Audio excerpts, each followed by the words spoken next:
So here's a question nobody wants to say out loud. If the Israel-Iran conflict escalates, does the Dubai real estate get hit or does it boom? Because every time there is chaos in the region, smart money doesn't freeze, it moves. While everyone else is reacting emotionally, the people who actually build wealth during times like this, they look for patterns, not panic. In the next few minutes, I'm going to walk you through what really happens in Dubai real estate when the region heats up. Not based on theory, but on what actually happened before and what the data say will happen next.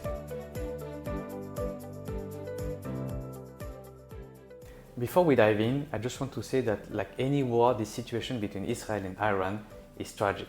Anytime lives are lost or people are displaced, it's heartbreaking, and I truly hope for peace and stability in the region. That said, this video is focused purely on the real estate and investment side of things, not politics. So let's get into it. Hi, I'm Samir. I'm an investor in Dubai.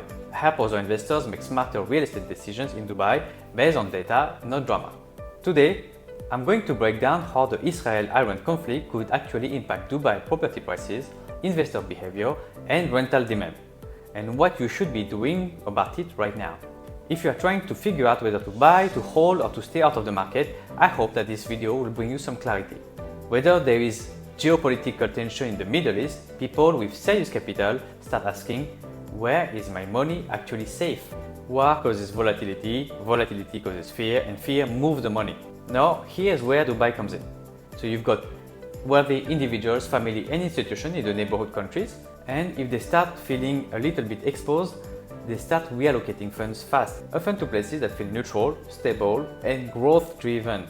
That's why what happens over there can have a massive effect on over here. And if you are in real estate, this shows up in three ways: the buyer behavior, the rental demand, and the capital inflow. So yeah, this matters, and if you're watching the headlines without understanding the pattern underneath, you are going to miss the opportunity and the risk. So here's what happens when the war starts, or even when the threat of a war shows up. People with capital do one thing: they move it. Not because they're panicking, because they are protecting their money. War creates uncertainty, and uncertainty pushes people to find safety fast. What kind of safety are we talking about? Stable government, strong currency peg, capital repatriation laws, and high-end properties in secure areas. That's why markets like Dubai get flooded with demand when there is a regional tension. Not because it's close to the conflict, but because it is not part of it. Most investors don't realize that Dubai real estate market isn't just driven by locals and expats. A huge part of it is the regional capital looking for shelter. And when the fear spreads in the region, that shelter becomes incredibly valuable. And this is not the first time we've seen something like this. In 2011, we had the Arab Spring. Dubai became a magnet for capital. Investors from Egypt, Tunisia, Syria saw stability, and the UAE attracted approximately 8 billion in capital inflows. And most of this capital gets directed towards the real estate. In 2022, the Russia-Ukraine conflict. The war in Ukraine led to a significant influx of Russian investors into Dubai property real estate market. In 2022 alone, property sales to customers from Russia doubled compared to the previous year. So this isn't just theory, it's history. And the question isn't whether it will happen again, it's how you're going to position yourself when it does. Alright, so if you are trying to figure out how this situation could impact Dubai's property real estate market, here is what we need to keep an eye on. One is the transaction volume. If you see a sudden spike in off-plan or secondary market sales, especially from international buyers, that's capital fleeing uncertainty. The second is the luxury segment.